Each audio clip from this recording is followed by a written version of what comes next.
Bienvenue à ce webinaire qui est proposé par Spinalcom autour de l'intégration BIM GTB GMAO. C'est la deuxième fois qu'on fait ce webinaire, on a essuyé les plâtres au premier, donc vous aurez un webinaire qui sera normalement de bonne qualité, puis on a essayé d'introduire dans ce webinaire un petit peu des réponses aux questions qu'on avait eues dans le premier, donc j'espère qu'il vous sera vraiment utile et que vous pourrez en tirer des choses pour vos métiers respectifs. L'objectif de ce webinaire aujourd'hui, c'est de parler d'intégration BIM, GTB, GMAO avec un prisme peut-être un petit peu particulier qui est celui de notre métier chez Spinalcom, qui est autour de deux thèmes importants, celui de l'asset performance management, donc comment est-ce qu'on va améliorer la gestion d'un asset qui peut être un bâtiment industriel ou une infrastructure à l'aide de l'intégration BIM, GTB, GMAO, et autour de notre deuxième métier principal, qui est le data management, et ce qu'on appelle le building operating system. Donc comment est-ce qu'on fait pour mutualiser, structurer l'ensemble des données du bâtiment pour en extraire le maximum de valeur. Et la raison pour laquelle on a choisi BIM, GTB, GMAO, c'est parce que ça nous semble être trois composantes essentielles des bâtiments actuels, trois sources de données essentielles, et qu'on trouve plein de points communs finalement entre ces systèmes-là qui fonctionnent en silo aujourd'hui, alors quand ce sont des systèmes, et qu'on pense qu'il y a énormément de valeur à pouvoir énormément de valeur à pouvoir intégrer ces différents systèmes entre eux, et c'est autour de ce thème-là qu'on voudrait discuter avec vous. L'objectif, c'est de vous apporter un petit peu notre expérience sur l'intégration BIM GTB GMAO, et puis d'avoir aussi votre retour sur soit vos expériences, soit vos besoins en termes d'intégration BIM GTB GMAO. Alors, on va essayer de faire, de respecter un petit peu le timing. On a prévu un webinaire d'1 heure environ. On peut un peu déborder sur les questions, pas de souci. Moi, je vais essayer de vous faire une présentation en 45-50 minutes et qui va suivre le sommaire suivant. La première partie, je vais vous présenter un tout petit peu Spinalcom juste en 2 slides et je vais me présenter moi-même aussi pour que vous sachiez qui vous parle et qui vous présente aujourd'hui ce thème-là. Ensuite, on va essayer de se concentrer sur le positionnement des outils BIM, GTB, GMAO dans l'architecture globale d'un bâtiment digital. D'aborder les points qui nous semblent essentiels, c'est pourquoi est-ce qu'on connecte le BIM, la GTB et la GMAO. Alors là, je vais vous donner notre prisme, je vous l'ai dit, autour de l'asset performance management. Peut-être que vous avez aussi d'autres objectifs en tête, n'hésitez pas à les partager.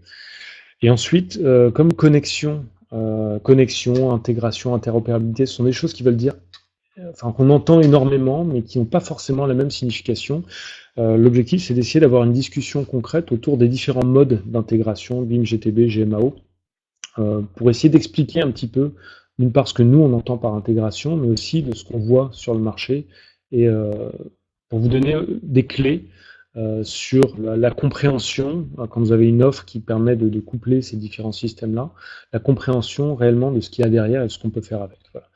Et puis, je finirai par un exemple très concret d'intégration qu'on a réalisé avec un de nos clients qui s'appelle GSE, sur l'intégration BIM GTB spécifiquement, essayer de parler des problématiques et des best practices qu'on a mis en place. Alors je vais commencer avec une présentation de Spinalcom, puis une présentation de moi-même, donc Jérémy Bellec. Donc moi je suis président de Spinalcom aujourd'hui, et puis j'ai un passé qui est plutôt dans la simulation numérique, le calcul de structure, avec 12 ans d'expérience maintenant dans tout ce qui est jumeau numérique et traitement du jumeau numérique. D'abord par un doctorat, et puis ensuite dans le cadre d'une première entreprise qui s'appelait Structure Computation, où on faisait des essais virtuels dans le monde aéronautique. Voilà. Et donc j'ai passé 12 ans à développer des systèmes qui permettaient de faire la fusion de données et d'intégrer tout ce qui était modèle 3D d'un côté, avec données temps réel de l'autre côté, et puis données de simulation, pour faire en sorte de piloter des essais sur des avions, par exemple, via des calculs et des simulations. C'est quelque chose qui a duré jusqu'en 2015, et depuis 2015, toutes ces compétences-là, on a repris tous ces développements et on les a mis dans une nouvelle société, dans la suite de cette société qui est maintenant Spinalcom, dans laquelle on fait du bâtiment digital. Et à côté de ce métier-là, j'ai une petite activité aussi de prof de prof à l'école polytechnique sur tout ce qui est système d'information intelligent et système IoT intelligent. Alors ça, c'est pour la présentation donc de moi-même. Et je vous l'ai dit, moi, donc je suis président de la société Spinalcom. Et Spinalcom, si j'essaie de présenter ce qu'on fait en 2 mots, on est éditeur de logiciels, et éditeur de logiciels autour du bâtiment digital, de la digitalisation des bâtiments, avec 2 focus spécifiques. Le premier, c'est autour du data management, et le second autour de l'asset performance management. Donc l'idée simple qui est derrière, c'est de se dire que pour passer du bâtiment tel qu'il existe aujourd'hui au bâtiment digital, qui sera globalement une plateforme de services digitaux, bien, il va falloir munir le bâtiment d'une infrastructure digitale ou d'un logiciel d'infrastructure digitale qu'on appelle un OS, un système d'exploitation. Et donc notre cœur de métier, c'est le développement de 2 choses, le BOS, Building Operating System, donc l'OS du bâtiment digital, et puis une gamme d'applications pour les asset managers à destination de l'asset performance management. Le concept derrière le BOS, c'est le même que celui derrière un OS d'un ordinateur ou d'un smartphone. Pour passer du téléphone simple au smartphone, donc un téléphone qui avait 3 applications, je peux appeler, jouer à un jeu et envoyer des SMS, à un téléphone ou un smartphone aujourd'hui qui est une plateforme applicative sur laquelle vous pouvez installer des milliers d'applications. L'une des grosses révolutions, ça a été l'installation dans les téléphones d'un système d'exploitation, iOS, Android, qui fait que maintenant c'est très facile pour des développeurs de développer des nouvelles applications dessus, de les déployer, et pour des utilisateurs de les utiliser. Donc sur le même principe, ce qui permet aujourd'hui, ce qui vous permet d'utiliser très simplement n'importe quel PC, ça va être le système d'exploitation Windows par exemple, qui va structurer toutes les données, simplifier l'usage du PC, et le transformer en une plateforme servicielle. Ce qui permet maintenant d'utiliser très simplement un smartphone, c'est principalement l'OS, bien, et qui permet de transformer le téléphone en une plateforme servicielle. Et bien, pour que demain le bâtiment soit une plateforme servicielle, il va falloir le munir d'un OS. C'est pas tout à fait le même, on aura des discussions dessus, et ça, c'est notre cœur de métier. Et au-dessus de ça, on développe un peu notre back-office, qui sont une gamme d'applications destinées à l'asset performance management. Alors, faire ça, ça nous a conduit justement à se poser énormément de questions autour de ce qu'est le Building Operating System, quels sont les systèmes déployés dans le bâtiment, comment est-ce qu'on va intégrer ces systèmes, faire en sorte qu'ils interagissent les uns avec les autres. Et parmi les systèmes qu'on retrouve de manière très régulière dans le bâtiment, on va retrouver la GTB, gestion technique des bâtiments, la GMAO, la gestion de la maintenance dans les bâtiments, et de plus en plus aujourd'hui, on va retrouver, alors c'est pas encore un système, mais un descriptif du bâtiment, avec la maquette BIM. Donc, tous ces outils, qui sont des outils standards utilisés dans le bâtiment, la première chose que je vous propose de faire, c'est de les positionner. Ce que vous voyez ici, c'est un slide dans lequel on a essayé de décrire de manière très schématisée l'architecture du bâtiment digital, dans lequel vous retrouvez 3 couches. En bas, la couche ou l'échelle terrain, dans laquelle vous retrouvez tous les équipements, les automates, les capteurs, les actionneurs, et vous retrouvez des automates de plus en plus intelligents. La couche du haut, qui va être un petit peu la couche à l'échelle patrimoniale ou cloud, dans laquelle on va pouvoir connecter le bâtiment à des plateformes servicielles qui peuvent faire soit des services de gestion de la maintenance, de gestion patrimoniale, des applications pour les usagers, donc ça c'est la couche du haut. Et puis cette couche intermédiaire qui est ce qu'on appelle l'échelle bâtimentaire ou l'échelle d'infrastructure du bâtiment, dans lequel finalement on va retrouver aussi des outils. Des outils comme la supervision GTB, qui fonctionne plutôt à ce niveau-là, pour avoir une vision globale du bâtiment, voilà. Ou la maquette BIM. Ces 3 couches-là, ça peut correspondre aussi aux 3 couches qui sont proposées par la Smart Building Alliance, dans laquelle il divise en 3 couches, la couche équipement, la couche infrastructure et la couche servicielle. On essaie d'enrichir un tout petit peu ça en disant que finalement des services, on peut en avoir sur la couche terrain, on peut en avoir sur la couche bâtimentaire ou infrastructure et sur la couche cloud patrimonial. Voilà. Et donc, quand on enrichit ça, finalement, on va essayer aussi de positionner les différents outils qui existent aujourd'hui vis-à-vis de cette architecture. Alors, si on regarde, par exemple, la GTB en bas, c'est un outil, on va dire, c'est l'un des systèmes d'information les plus communs du bâtiment, notamment sur les bâtiments tertiaires ou les bâtiments techniques. Et c'est un système d'information, si j'essaie de résumer bien sûr, qui a pour vocation à automatiser la gestion de services comme le chauffage, l'éclairage, par extension au contrôle d'accès. Voilà. Et c'est un système d'information qui contient une base de données, bien sûr, et c'est principalement une base de données de points de mesure, d'alarme, de time series, de séries temporelles finalement. Et si on regarde le système GTB, c'est un système GTB donc, qui récupère des mesures sur les capteurs et qui agit sur des actionneurs et qui fait remonter des données au sein d'outils de supervision, qui fait remonter ces données sur un outil de supervision. Et pour présenter ces données, finalement, on a besoin de construire dans ces systèmes de gestion technique des bâtiments, sur les superviseurs, PCView, Panorama, Wonderware, etc., ce qu'on appelle un référentiel bâtimentaire. Donc on va dessiner finalement les équipements sur des bases de plans, repositionner les équipements, et puis associer à chacun des équipements des points de mesure, ou des séries temporelles ou des alarmes. Donc c'est plutôt un système qui a vocation à fonctionner sur la couche terrain équipement et qui propose des outils de supervision sur la couche bâtimentaire. Si je regarde les systèmes de GMAO, moi je les positionne plutôt en haut, c'est-à-dire à l'échelle patrimoniale, parce que souvent un système GMAO, à part dans des cas très spécifiques de bâtiments très techniques, c'est plutôt un système qui va servir à gérer la maintenance ou à faciliter la gestion de la maintenance sur un parc de bâtiments, donc sur un patrimoine global. Donc un système de GMAO, pareil, si on résume, c'est un système qui a pour objectif de faciliter la gestion des activités de maintenance réalisées sur le patrimoine, principalement. Et on va dire que son cœur principal, c'est une base de gestion de tickets ou d'incidents.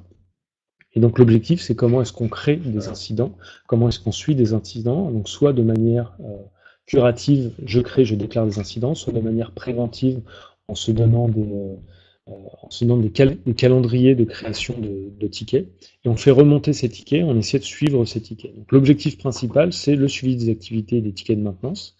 Et pour présenter ça, et pour faire en sorte que les tickets soient compréhensibles, de la même manière, c'est un système d'information qui a une partie sur la couche patrimoniale et aussi une partie sur la couche bâtimentaire, parce qu'on a besoin de définir dedans un référentiel bâtimentaire qui nous permet de comprendre des tickets vis-à-vis d'un descriptif du bâtiment, étage, pièces, équipement à l'intérieur de pièces, pour qu'on puisse associer à chacun des équipements des tickets de maintenance, des gammes de maintenance.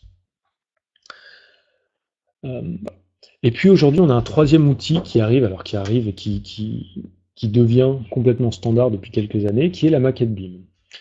La maquette BIM, alors c'est pas aujourd'hui un système d'information, c'est plutôt un descripteur du patrimoine, un outil de description et de description très fine et très précise du patrimoine que je positionnerai vraiment à l'échelle bâtimentaire. C'est-à-dire que la maquette BIM, c'est une modélisation fine du patrimoine, c'est un graphe d'objets qui est géoréférencé et qui permet de décrire de manière très très précise ce référentiel bâtimentaire.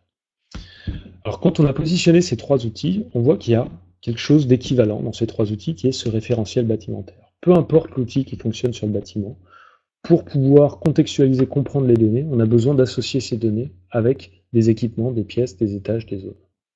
Et donc avec le référentiel bâtimentaire. Et on voit que ici, on commence à avoir quelque chose de commun.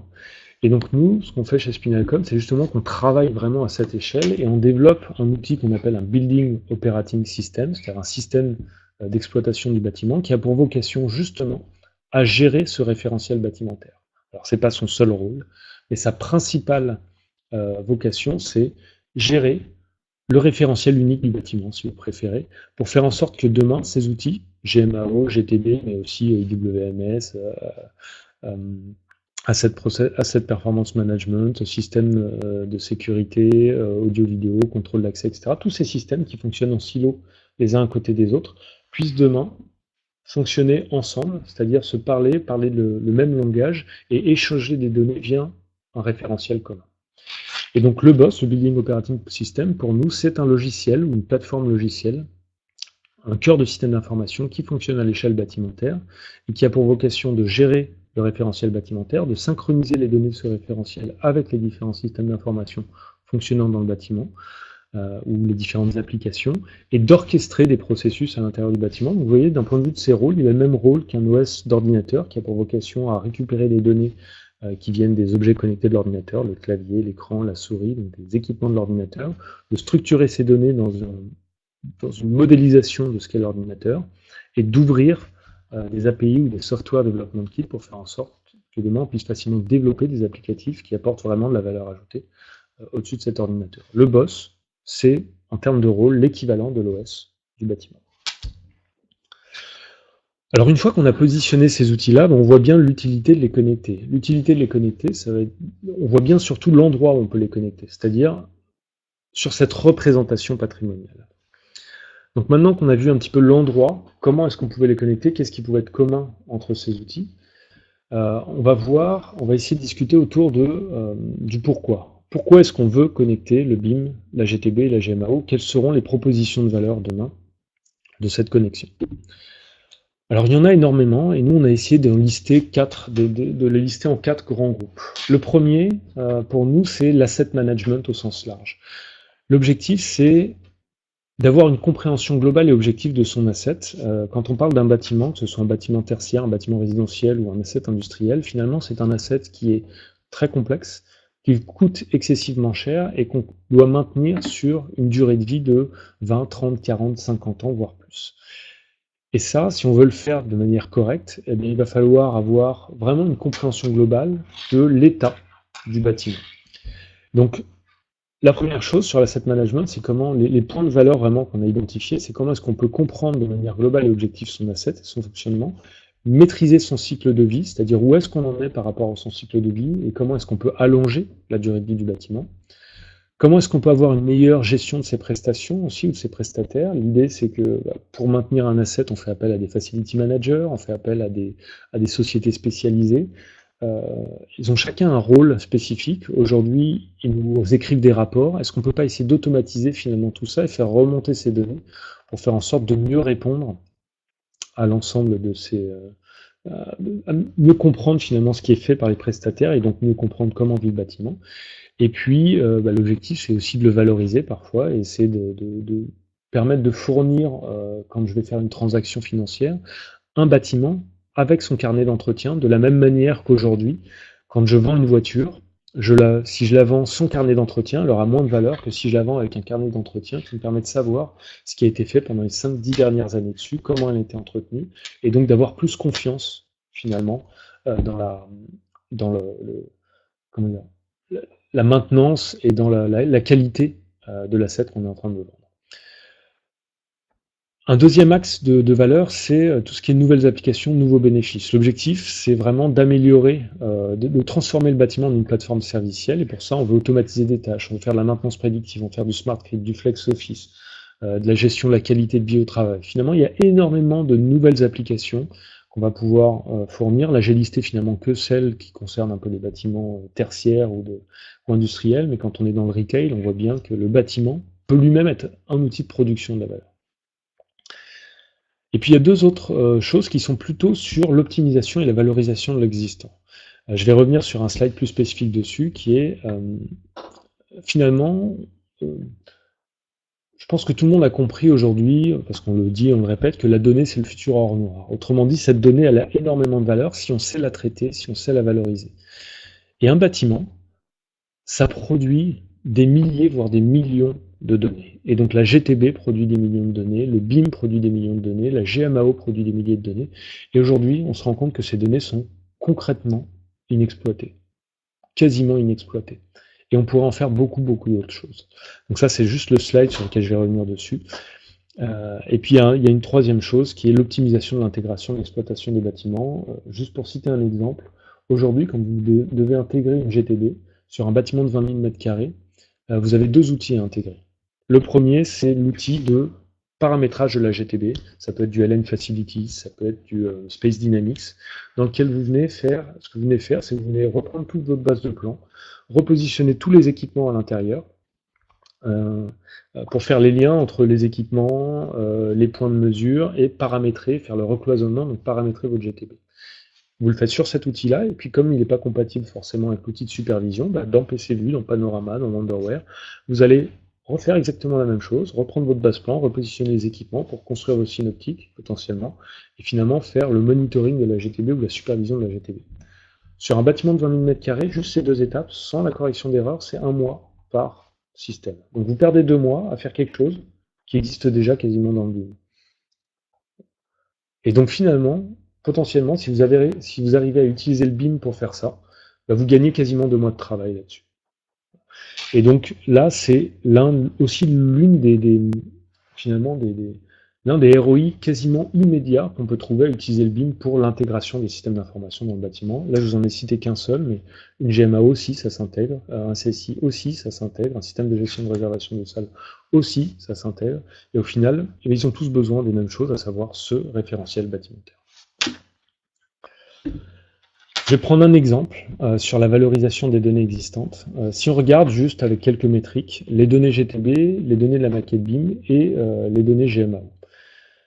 Si on regarde les données GTB, sur un bâtiment de 20 000 m² qui a 5000 points de mesure GTB, on peut potentiellement avoir un système d'information GTB qui va produire 5000 données toutes les 10 minutes dans le bâtiment, soit 720 000 données par jour. Ces données aujourd'hui, concrètement, elles servent à quoi? Alors bien sûr, elles servent à automatiser certains assets, mais sinon elles remontent dans un superviseur qui est à la cave. Elles ne sont pas exploitées, complètement inexploitées. 520 000 données jour qui sont inexploitées. Si je regarde la maquette BIM, alors on va dire que j'ai donné un coût, je suis même pas sûr d'être vraiment en coût, à peu près 4 € par mètre carré pour la constitution, tout le BIM management en amont, en phase de construction.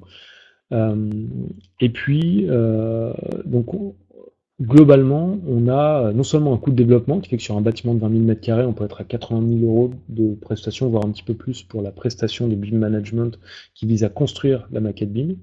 Et puis, si vous regardez ce qu'il y a dans une maquette BIM, si vous avez 5000 équipements qui sont listés dans la maquette BIM, équipements, murs, salles, etc., je pense qu'il y en a même beaucoup plus qui présentent chacune 20 données pertinentes, vous êtes à 100 000 données que vous faites pour la phase d'exploitation, puis comme le BIM aujourd'hui n'est pas utilisé, excusez-moi, que vous utilisez pour la phase de conception-construction, et puis votre maquette BIM, vous la livrez enfin, puis vous la mettez sur un disque dur, et puis elle ne sert plus à rien. Vous avez 100 000 données complètement inexploitées aujourd'hui en phase d'exploitation du bâtiment. Et si vous regardez la GMAO, finalement la GMAO c'est l'outil du mainteneur. La GMAO, si on regarde le nombre de tickets, je pense qu'on peut avoir une moyenne d'à peu près 1 ticket par mètre carré par an, donc 20 000 tickets dans l'année sur un bâtiment de 20 000 m². Et sur ces 20 000 tickets, je pense que chaque ticket peut présenter une dizaine de données pertinentes. Ça peut être une date de déclaration, un temps de prise en charge, une personne qui l'a déclaré, une typologie de ticket. Voilà, donc une dizaine de données pertinentes. Donc finalement, l'outil de GMAO, il va vous présenter annuellement 200 000 données qui vont être utilisées dans des rapports, mais que vous ne faites pas remonter, que vous n'utilisez pas vraiment que le mainteneur utilise, mais que l'asset manager n'utilise pas, ou ne sait pas utiliser aujourd'hui.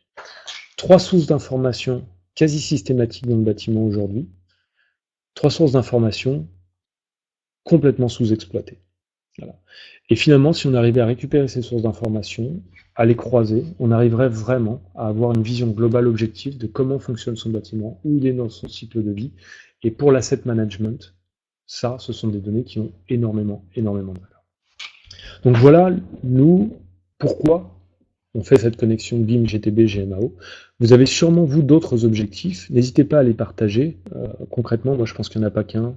Il n'y a pas qu'un seul objectif ou 10. Il y en a peut-être 100 000 objectifs derrière, vu l'ensemble des données qu'on peut récupérer avec ces systèmes-là. Donc ça me semblait vraiment très important de parler des objectifs parce que c'est quand même pour ça qu'on le fait. Maintenant, on va se concentrer un petit peu plus sur la méthode, le comment est-ce qu'on peut faire cette connexion et cette intégration. Alors ça nous semble très important parce que ce qu'on voit sur le marché aujourd'hui, c'est arriver... le data management, tout le monde en parle, mais c'est pas forcément clair, surtout dans le monde du bâtiment, où on n'a pas une culture digitale qui est encore énormément développée, et tout ça, c'est des choses qui sont en train de se faire.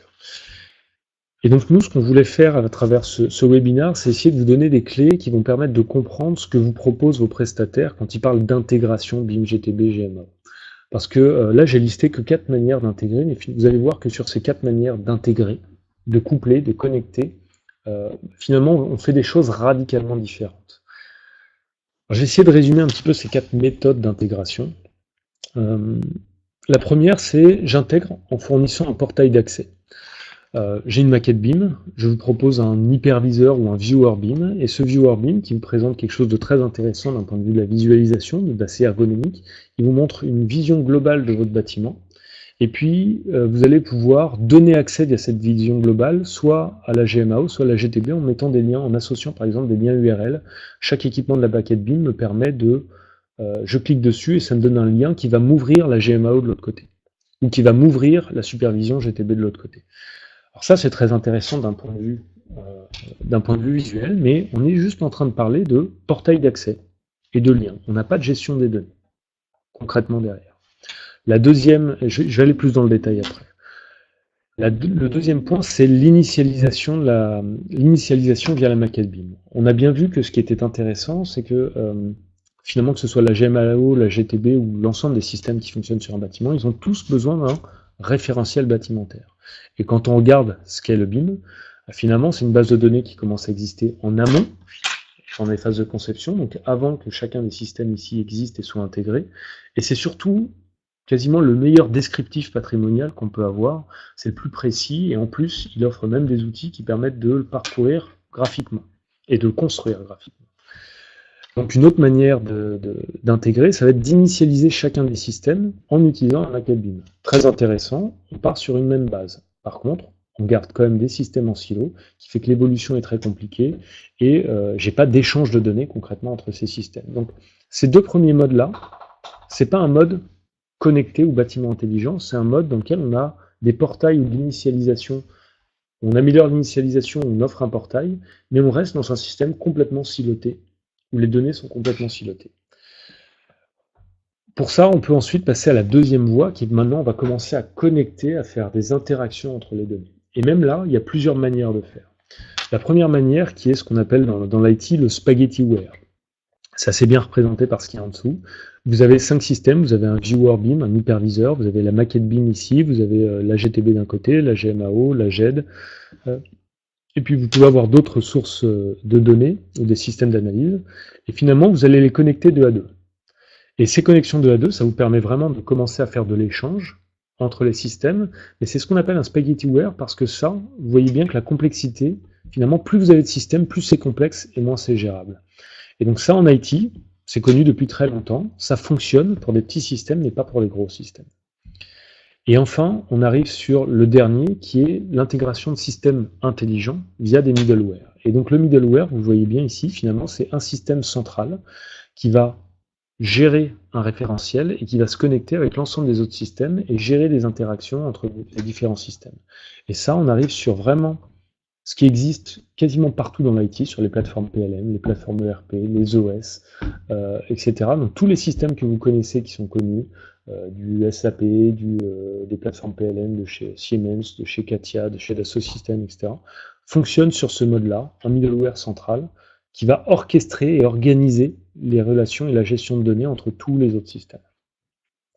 Et vous aurez compris que le BOSS, le Building Operating System, et l'approche qu'on vous propose, elle est centrée autour de cette approche-là, parce que c'est l'approche la plus évoluée, et celle qui permet d'aller plus loin.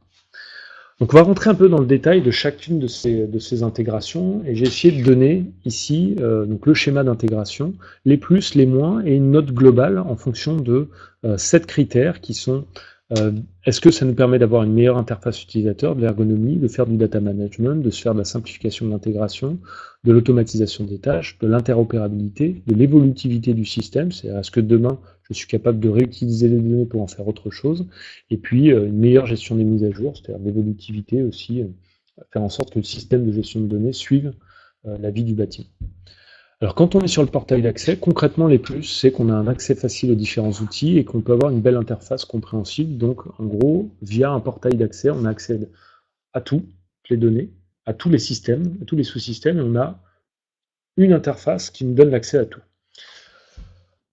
Ça c'est très intéressant, c'est exactement ce que vous trouvez sur des portails d'applications web, portails d'applications mobiles, dans lequel j'ai une application qui me donne accès à toutes les applications du bâtiment. Je ne fais pas de data management, je vous donne juste un accès. C'est très intéressant pour ça. Concrètement, les moins, c'est qu'on n'a pas réellement de contextualisation des données sur les objets BIM, on n'a pas de référentiel commun, on n'a pas d'échange d'analyse de données croisées. Tous nos systèmes continuent à fonctionner en silo les uns avec les autres. Donc en gros, on a un petit peu amélioré, finalement, si je regarde mes notes et mes critères, j'ai vraiment amélioré l'interface utilisateur ou l'ergonomie, ce qui est vraiment un plus, mais tout le reste, c'est inexistant. dans ce cas-là, vous oubliez le côté data management, il est complètement inexistant. Si je regarde maintenant de plus en détail, l'initialisation via la maquette BIM. Donc là, j'ai ma GMAO qui a besoin d'un référentiel bâtimentaire, ma GTB qui a besoin d'un référentiel bâtimentaire. Plutôt que de le créer dans des outils spécifiques, je vais essayer d'intégrer la maquette BIM et d'utiliser la maquette BIM et les données de la maquette pour automatiser la gestion de l'intégration de ma GMAO et de ma GTB. On pourrait le faire aussi avec les autres systèmes. Alors les plus, c'est que on peut commencer non seulement à intégrer, puis à visualiser aussi la maquette BIM dans des viewers spécifiques. Donc on va simplifier les démarches d'intégration, et puis on va visualiser globalement les données sur un référentiel commun. Par contre, vous voyez bien qu'une fois que j'ai fait cette initialisation, j'ai pas de connexion entre mes deux systèmes. Donc les moins, c'est que j'ai toujours pas d'échange d'analyse de données croisées, j'ai toujours des systèmes qui fonctionnent en silo, et donc s'il y en a un qui évolue, l'autre n'a pas de raison d'évoluer en même temps. Je ne peux pas réellement automatiser la création de tickets à partir des alarmes GTB, par exemple, dans le système, puisque j'ai pas d'échange de données directement entre les deux. Et j'ai pas de cohérence des mises à jour, puisque, je vous l'ai dit, quand un système évolue, l'autre n'évolue pas forcément. Et donc si je regarde par rapport à mes critères de notation, d'un point de vue de l'interface utilisateur, j'ai pas une interface unique, chaque outil conserve son interface. J'ai pas de data management concrètement, parce que j'ai pas d'interaction entre les données d'un système et les données de l'autre. Je peux simplifier l'intégration très concrètement. J'ai pas d'automatisation des tâches parce que toujours je n'ai pas de connexion entre les différents systèmes. J'ai un peu plus d'interopérabilité parce que potentiellement si j'ai initialisé avec le même référentiel, c'est intéressant parce que je peux commencer à avoir des données ou des objets qui ont un identifiant équivalent et donc je peux, quand je fais des échanges de fichiers, m'y retrouver un petit peu entre les deux systèmes. Donc, je commence à faire de l'interopérabilité. Par contre, d'un point de vue de l'évolutivité, j'ai toujours deux systèmes qui fonctionnent en silo, et d'un point de vue de la gestion des mises à jour, ça n'a pas réellement plus de valeur. Donc là, je vous ai présenté les deux cas dans lesquels on n'est pas connecté. Maintenant, on va arriver sur les cas dans lesquels on commence à faire une connexion, et on fait une connexion via un spaghettiware, donc en connectant chaque système 2 à 2. Alors les plus, concrètement, on fait de l'échange de données, donc on peut vraiment commencer à faire du data management. Alors, déjà, je vais insister sur quelque chose, je l'ai mis en orange ici. On fait de l'échange de données et j'ai marqué ici le mot API. API, c'est des outils qui permettent d'échanger des données directement entre deux logiciels. Voilà. On a aussi le mot SDK, Software Development Kit, pour développer des applications dessus. Juste une distinction qu'on fait entre des API et des échanges de fichiers. Un échange de fichiers, c'est pas une API.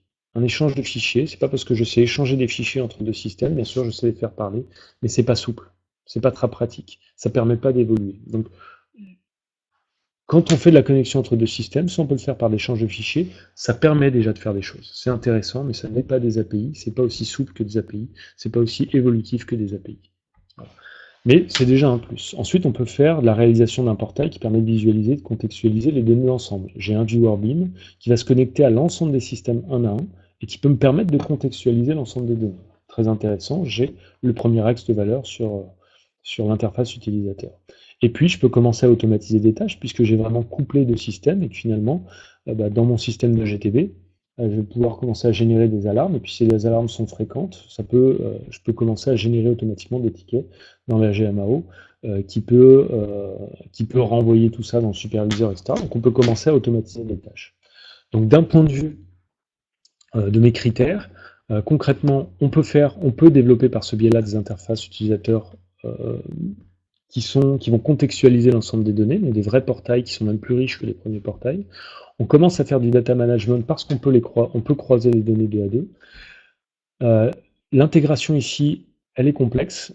Plus vous avez de systèmes, plus vous avez de liens à faire. Et globalement, si vous avez 5 systèmes, vous avez 5 plus 4 plus 3 plus 2 liens à faire. Si vous en avez 10, vous avez 10 plus 9 plus 8, etc. Donc factoriel le nombre de systèmes à faire. Et donc ça veut dire que plus vous avez de systèmes à intégrer, plus vous avez d'applications, plus c'est complexe à intégrer, plus c'est complexe à gérer, plus c'est complexe à maintenir.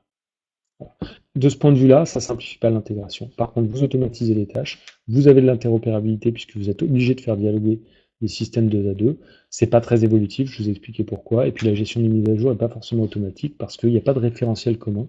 Et c'est pas parce que je mets à jour le référentiel de la GMAO que celui de la GTB, celui des systèmes d'analyse, du viewer et de la maquette BIM se met à jour.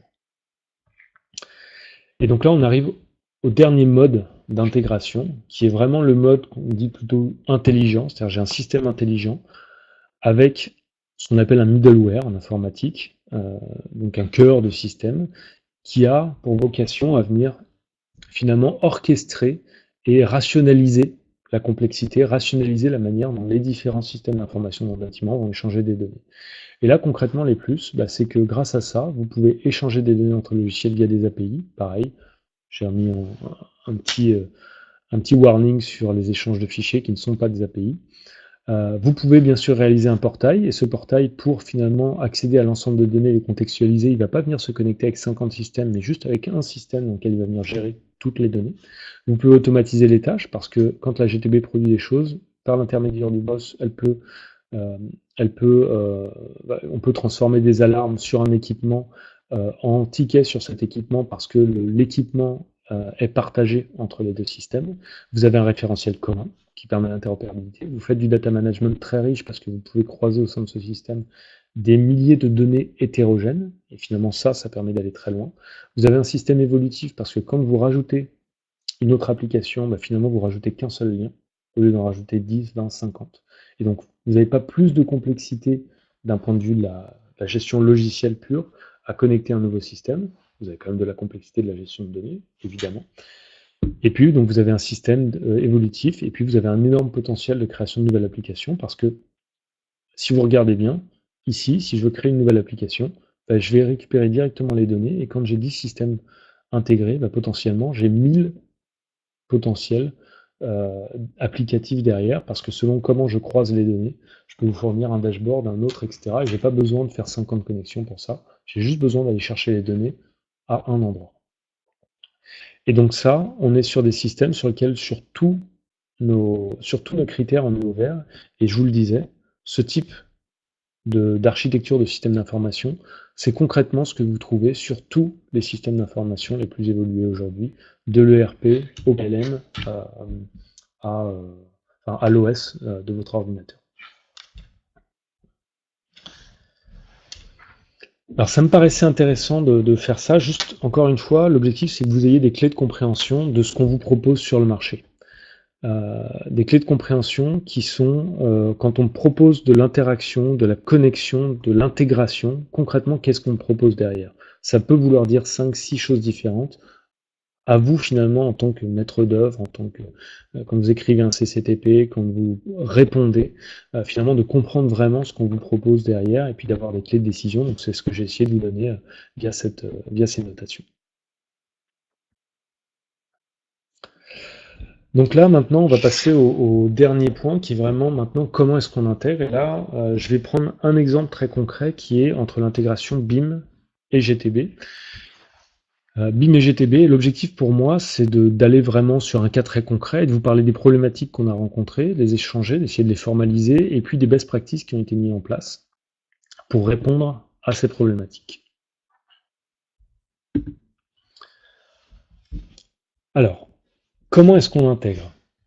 Comment est-ce qu'on intègre? Je vais essayer de vous formaliser un tout petit peu le processus finalement qui part de la maquette BIM jusqu'à l'intégration de la GTB et de la GMA. Dans ce processus, on voit que finalement, si je prends un bâtiment neuf, la maquette BIM existe avant tous les autres systèmes d'information dans le bâtiment. Et cette maquette BIM, finalement, elle me fournit un modèle statique, donc c'est pas un système d'information. À la fin, ce que j'ai en sortie de Revit ou d'IFC, c'est un fichier Revit, fichier IFC, fichier Navisworks, peu importe. C'est un fichier ou plusieurs fichiers statiques qui me fournissent un graphe, une modélisation de mon bâtiment. Alors c'est très riche, mais déjà, à partir de là, moi, pour pouvoir l'utiliser dans un système d'information, il va falloir que je le transforme. C'est-à-dire qu'il va falloir que je transforme un fichier en une véritable base de données dynamique. Donc je passe d'un modèle statique à un modèle dynamique. Donc là, il va falloir que j'importe la maquette BIM dans le boss, dans le système central, et que je transforme cette maquette BIM en ce qu'on appelle un jumeau numérique. Un autre sens aussi, le jumeau numérique, c'est dynamique, c'est-à-dire c'est le modèle représentatif du bâtiment qui peut évoluer et qui va ingérer toutes les données du bâtiment de manière dynamique. Donc on transforme une maquette BIM statique, un graphe de données statique, en une base de données dynamique. Et là on voit bien qu'il y a une première difficulté, c'est que il faut que j'ai des outils qui me permettent concrètement d'accueillir cette description Parce qu'une maquette BIM, c'est pas une description simple. C'est déjà un graphe de données dans lequel je fais des liaisons entre plein de données très hétérogènes. Et donc, le modèle ou le système de gestion de base de données que je vais mettre en place, il doit être capable d'accueillir une maquette BIM. Et là, on voit bien qu'il y a parmi l'ensemble des systèmes qui existent, je vais vous citer deux systèmes de gestion de base de données, des systèmes SQL, base de données relationnelles, et puis des systèmes orientés objets. Si vous regardez ce qui est utilisé dans le web, ça s'est plutôt développé autour de systèmes base de données SQL qui gèrent des tas de données homogènes, des tables, finalement assez peu de tables de données très homogènes avec énormément de données. Sauf que là, on n'est pas dans ce cas-là. On est dans le cas où on a beaucoup de données très hétérogènes. Donc, comme si vous deviez avoir des milliers de tables avec peu de données à l'intérieur. Finalement, ça utilise un autre type de système de gestion de bases de données qui sont plutôt des bases de données orientées objets. Et ce que vous allez voir au cœur de systèmes de PLM, par exemple, ce sont des bases de données orientées objets. Donc il faut transformer le modèle statique en un modèle dynamique. Et première difficulté, il faut avoir les outils de gestion de bases de données dynamiques adaptés à la problématique qu'on est en train de considérer. Deuxième chose, une fois que j'ai un modèle dynamique, c'est pas pour ça que j'ai un référentiel unique partagé. Je vais vous prendre ça sur l'exemple, je vais vous montrer très concrètement un exemple. Je reçois mes données de ma maquette Revit, où toutes les données sont organisées par catégorie d'objets, type, famille d'objets, typologie d'objets. Mais moi, dans ma GMAO et dans ma GTB, ce que je veux voir, c'est un référentiel plutôt décrit par bâtiment, étage, zone, pièce, équipement à l'intérieur des pièces. Ce qu'on peut retrouver d'ailleurs dans l'IFC. Et donc il y a cette transformation à faire, mais sans... Et je veux même garder ces deux visions des choses. La vision par catégorie d'objets et la vision par contextualisation géographique. Peut-être même plein d'autres visions. Et donc il va falloir avoir des outils qui permettent de réorganiser l'ensemble des données, pour permettre de filtrer, de comprendre un petit peu ces données et d'adapter la manière dont sont organisées les données avec l'outil qui doit les accueillir. Et donc on a aussi des étapes de réorganisation de l'intégralité des données. Autre difficulté. Une fois qu'on a réorganisé les données à partir d'un cœur de base, donc d'un référentiel unique, là on peut commencer maintenant à coupler les différentes applications et à désiloter les différentes applications. Parce que finalement, j'ai un référentiel pour un outil de gestion patrimoniale ou de GTB, de GMAO, qui va être pas exactement le même, mais il va reposer sur les mêmes équipements, sur les mêmes données, sur des identifiants équivalents. Et donc là, on commence à casser les silos simplement en étant capable de dire qu'un ticket de GMAO, plutôt qu'une alarme GTB, est relative à un équipement qui a le même identifiant que celui utilisé par la GMAO, et donc plusieurs alarmes peuvent se transformer potentiellement en un ticket GMAO, parce qu'on parle du même asset physique. Et donc à la fin, une fois qu'on a fait ça, finalement on peut commencer à associer avec un seul et même objet toutes les données qui viennent des systèmes différents, donc de la GMAO, de la GTB et de la maquette BIM, et à venir agréger ces données, les croiser, les contextualiser pour sortir énormément de valeur. Et donc ça, toutes ces problématiques, c'est ce que je vous montre, c'est ce que je vais essayer de vous montrer très concrètement ici. Alors ici, vous me dites, je vais partager mon écran, dites-moi quand vous voyez mon écran, ça peut mettre un tout petit peu de temps.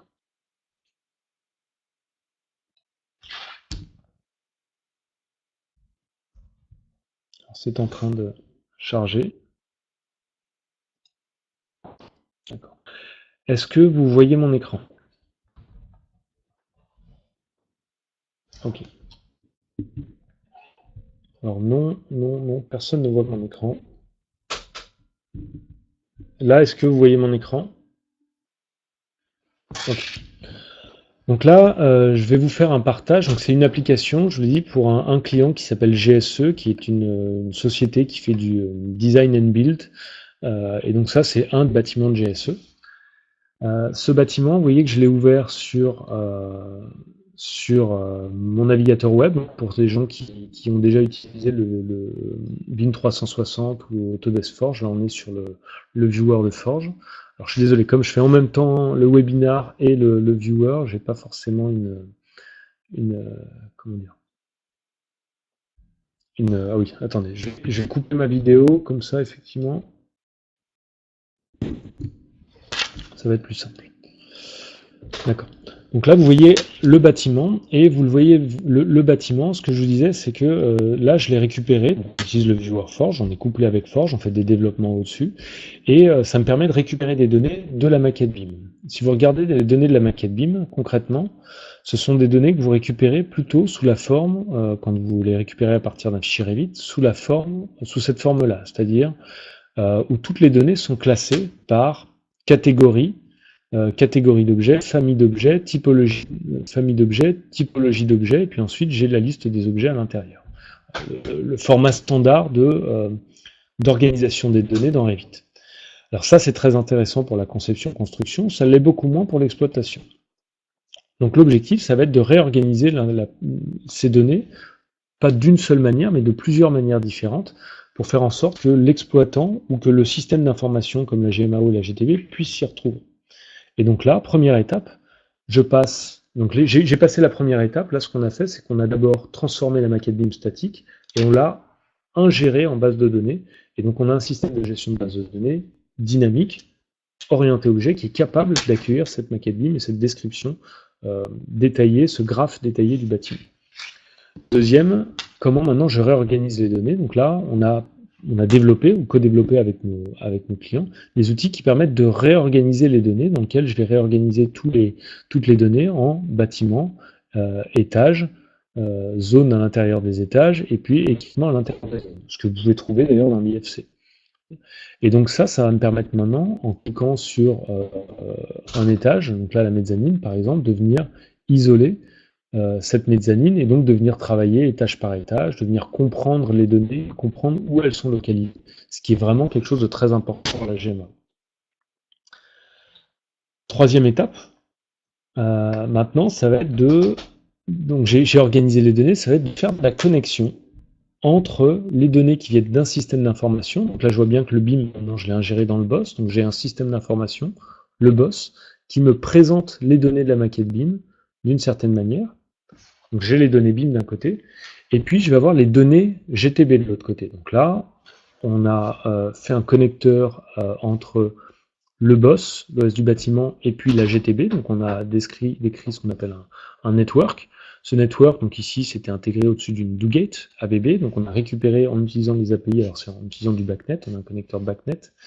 On se connecte en BACnet à la DoGate, on récupère l'ensemble des points de mesure de la DoGate. D'accord ? Donc je peux les récupérer de plusieurs manières, soit c'est organisé comme une GTB standard, et donc je vais récupérer une organisation type network, device, donc automate, et point de mesure associé à chaque automate. Là, la DoGate nous permet de récupérer les données de manière un petit peu différente, dans laquelle chaque point de mesure de la DoGate est nommé, il y a des conventions de nommage qui me disent dans quel bureau il est. Voilà. Bon, c'est très bien. Il n'empêche que, si vous regardez bien, je me retrouve finalement avec deux bases de données différentes, séparées. La première, c'est la base de données GTB d'un côté avec la liste des points de mesure.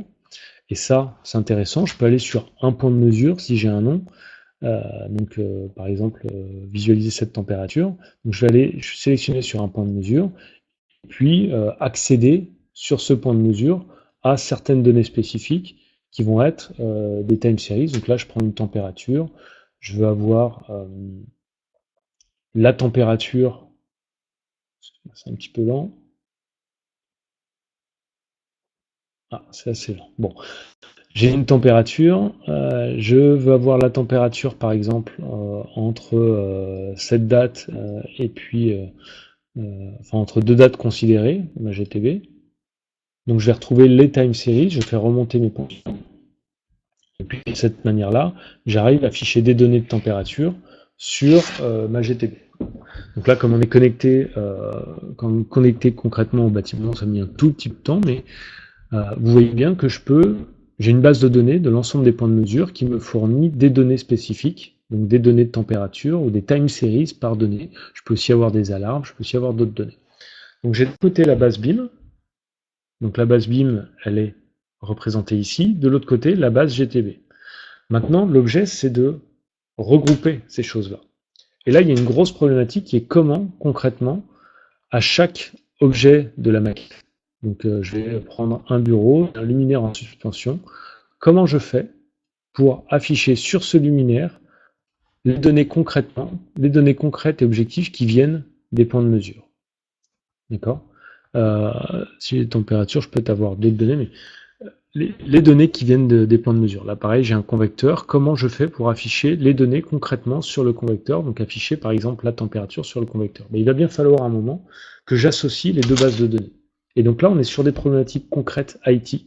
Et ces problématiques concrètes IT, c'est comment je fais rapprochement de deux bases de données. Là, soit vous êtes dans un bâtiment existant et vous n'avez pas prévu ça à l'avance, et vous avez des identifiants différents dans vos bases de données, vous avez des conventions de nommage différentes dans vos bases de données, et concrètement, vous faites ce qu'on a dû faire au début, c'est-à-dire que vous prenez les plans d'intégration de la GTB d'un côté, vous prenez la maquette BIM de l'autre côté, et puis vous dites, bon, bah, cet équipement sur un plan d'intégration, cet équipement dans la base de données, il s'appelle comme ça dans la GTB, il s'appelle comme ça dans la maquette BIM, et donc, bah, quand je vais prendre mon correcteur mural ici, je vais essayer de cliquer ici, et puis à la main, je vais dire, bon, bah, je dois le lier avec le réseau GTB, la douguette, avec un point de mesure spécifique, et je vais aller chercher vraiment spécifiquement le nom du point de mesure que je vais commencer à lier avec mon objet de maquette BIM. C'est faisable, mais concrètement, c'est horrible à faire, ça vous prend un temps fou, je pense que c'est, à terme, profondément, c'est dur d'avoir un ROI quand on fait ça, parce qu'on va passer des jours et des jours à intégrer la HDB. Le nombre d'erreurs potentielles est énorme, et c'est pourtant un petit peu comme ça que ça fonctionne aujourd'hui, quand on veut faire de la connexion entre la GTB et de la supervision. Deuxième, la manière de faire finalement pour contrer ça, ça va être de dire maintenant, je prévois dans ma maquette BIM le référentiel, les conventions de nommage qui vont être utilisées dans ma GTB. Et donc là, ce qui est en train d'être fait avec l'ensemble des clients, c'est de dire que finalement le BIM devient mon référentiel. Dans ma maquette BIM, je fais intervenir mon prestataire intégrateur GTB et je lui dis toutes les données de la GTB sont dans la maquette BIM, tous les identifiants de la GTB sont dans la maquette BIM. Donc quand tu intègres ta GTB, tu fais en sorte que dans la base de données GTB, reprendre les mêmes conventions de nommage, les mêmes identifiants que celles qui sont dans la maquette BIM. Et à ce moment-là, l'intégration devient très facile. On implique qu'on peut tout automatiser. Pourquoi? Parce que je récupère l'ensemble des données de la GTB dans mon réseau GTB, je récupère mes données de maquette BIM, j'ai des identifiants communs, donc un référentiel commun, et je peux faire une petite application qui, en un clic, me fait mes couplages complets en temps réel.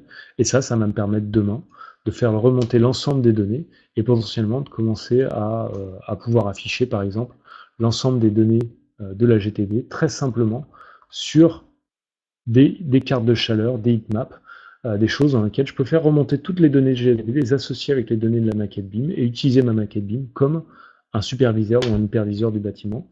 Et donc comprendre par cette interface vraiment comment fonctionne mon bâtiment, quelles sont les zones chaudes, quelles sont les zones froides, où sont les bureaux dans lesquels la personne veut plus de confort, entre guillemets, et son confort, c'est une température plus haute, température plus faible. Quand j'ai un bâtiment avec une mezzanine, finalement, je chauffe le bas, ça chauffe le haut. Vraiment, comment fonctionne mon bâtiment, avec des choses simples, en contextualisant l'ensemble des informations dans la maquette. Et vous voyez, pour en arriver là, et pour faire tout ça, alors là, je vais revenir à la présentation. Dites-moi quand vous voyez la présentation. J'arrête le partage. Est-ce que vous voyez bien ma présentation? Ok. Donc pour en arriver là, finalement, pour arriver à réaliser toute cette connexion-là, on a dû résoudre énormément de problèmes. Et j'ai essayé de vous lister, pour finir, ces problèmes sur ce slide-là, en disant que finalement, la quasi-totalité des problèmes qu'on a, ce sont des problèmes IT. C'est-à-dire ce sont des problèmes de couplage de bases de données, d'intégration de bases de données. Et ça, sur ces problèmes IT, je les ai listés. Par exemple, on va voir le rapprochement de bases de données, des conventions différentes, paille d'ID commune. Ça, c'est vraiment le cas qu'on a systématiquement quand on a fait l'intégration de deux côtés. Les best practices qu'on met en place, finalement, c'est une préparation des données en amont dans la maquette BIM, un travail avec le BIM Manager qui n'est plus simplement un BIM Manager au sens je vous fais une belle géométrie 3D du bâtiment, mais qui est un data manager du bâtiment qui va préparer en amont l'ensemble des données utiles dans le bâtiment. Et donc là, on va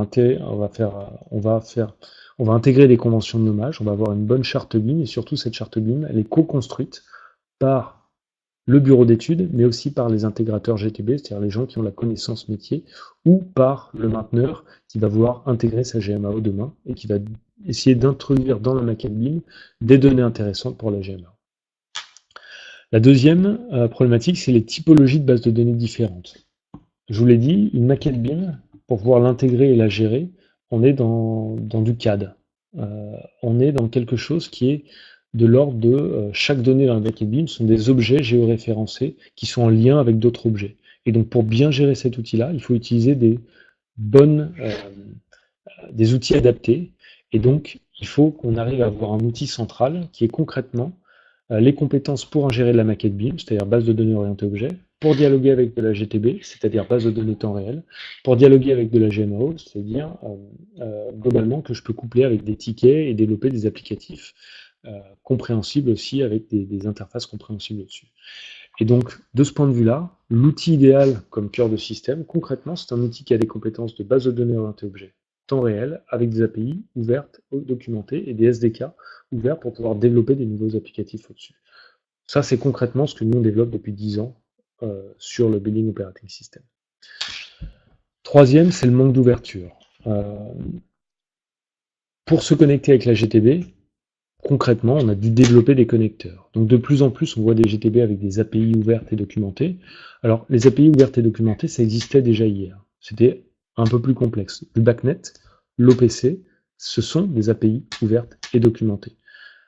Et si vous regardez, par contre, c'est un petit peu complexe parce que la GTB est un système complexe. Donc il faut accepter aussi de faire ça. Mais il faut prendre des systèmes qui soient ouverts. Et là, je parle de la GTB, on va dire que finalement, la GTB, c'est pas ce qui a été le plus compliqué.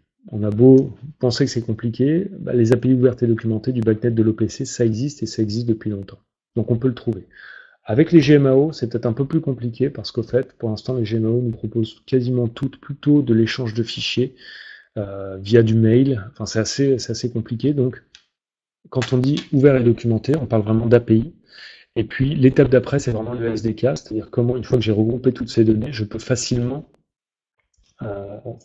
réutiliser ces données pour développer des nouvelles applications. C'est ce qu'on appelle l'application enablement.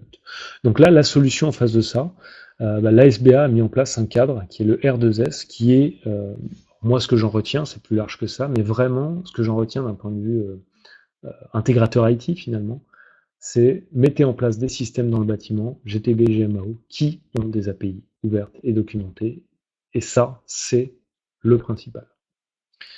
Troisième, c'est des process et des méthodes. On est en train de développer des systèmes d'information, et un système d'information ou un logiciel ne remplace pas des process. Il vient accompagner des process. Et ce qu'on voit, c'est que finalement, passer du bâtiment au bâtiment digital, ça demande des nouveaux process, ça demande des nouvelles compétences. Ça demande d'avoir de nouveaux métiers, l'architecte du système d'information, l'intégrateur du système d'information, l'AMO du système d'information, l'opérateur du système d'information, et puis des équipementiers qui sont comme nous, des éditeurs de logiciels qui viennent apporter des briques du système d'information. Et donc tout ça, ça demande des process, des méthodes, une nouvelle compétence. Et donc pour ça, il y a la démarche collaborative BIM, mais il y a aussi l'accompagnement concrètement. On fait du bâtiment digital, des experts du monde digital, ça existe. Ça s'appelle des ESN, des SS2I, des BIM managers. Et ces gens-là ont les compétences pour accompagner, pour créer l'ensemble des process. Voilà. Et donc, faut pas négliger cette partie-là. Demain, si vous voulez vraiment un vrai système d'information bâtimentaire, un bâtiment, c'est excessivement complexe. Le système d'information d'un bâtiment de 40 000 m², c'est plus gros que le système d'information des balances WeSings pour les balances connectées à l'échelle mondiale. C'est énorme et il faut se faire accompagner par des gens qui sont des spécialistes, qui sont des compétences. Et donc à terme, ce qu'on pense, nous, c'est que on va avoir une intégration aussi des compétences entre des compétences digitales qui existent chez les SS2I, les éditeurs logiciels, et des compétences bâtimentaires qui existent chez les bureaux d'études, les intégrateurs, les facility managers, et que ça fera vraiment émerger l'ensemble des outils et l'ensemble des réalisations concrètes autour du bâtiment digital. Alors je vois qu'on arrive quasiment à l'heure, donc je vais accélérer un petit peu et conclure. Et donc en conclusion, je dirais juste que ce que j'ai essayé de vous montrer, c'est finalement c'est ce qu'on fait nous tous les jours, c'est comment est-ce qu'on peut intégrer le BIM, la GTB, la GMAO, avec un objectif qui est vraiment l'asset management, comment est-ce qu'on peut réutiliser ces données, pourquoi c'est utile de faire ça, et puis essayer de partager avec vous des problématiques qu'on a rencontrées et ce qu'on a mis en place pour répondre à ces problématiques. Voilà. Et juste finir sur, ça a vraiment de la valeur de faire ça. On ne le fait pas juste pour le faire, on le fait parce que vraiment demain, on va pouvoir mieux gérer nos assets, mieux gérer leur maintenance, mieux gérer la consommation énergétique, mieux gérer leur durée de vie, et tout ça, ça va apporter énormément de valeur. Ce que je vous propose après cette conclusion, c'est de répondre à vos questions. Donc je vais essayer de reprendre un petit peu toutes les questions que vous avez pu poser et puis essayer de passer les minutes qui nous restent à répondre aux questions. Donc n'hésitez pas à en poser au fur et à mesure. Alors attendez, je remonte dans le chat et puis je vais essayer de prendre vos questions les unes après les autres. Voilà. Et si vous voulez, on a mis un questionnaire en place. Je ne sais pas si vous le voyez concrètement, mais n'hésitez pas aussi à répondre à ce questionnaire si vous voulez. Alors, à votre sens, quel est aujourd'hui le format BIM le plus mature pour échanger ces données avec le boss ou directement avec les autres applications métiers? Alors moi, je viens du monde de l'aéronautique dans lequel les formats de données centralisés, ça s'appelait par exemple le STEP, qui est à l'origine d'ailleurs du format IFC,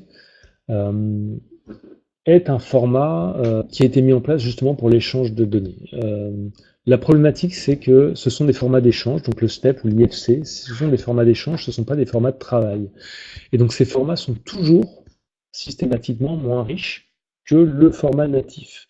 Par contre, ils sont plus interopérables. Donc j'ai pas réellement de réponse concrète à vous donner là-dessus. C'est un peu compliqué parce que le standard, ça va être l'IFC, le format le plus ouvert, mais concrètement, ce qui est le plus riche, ça va être le format natif.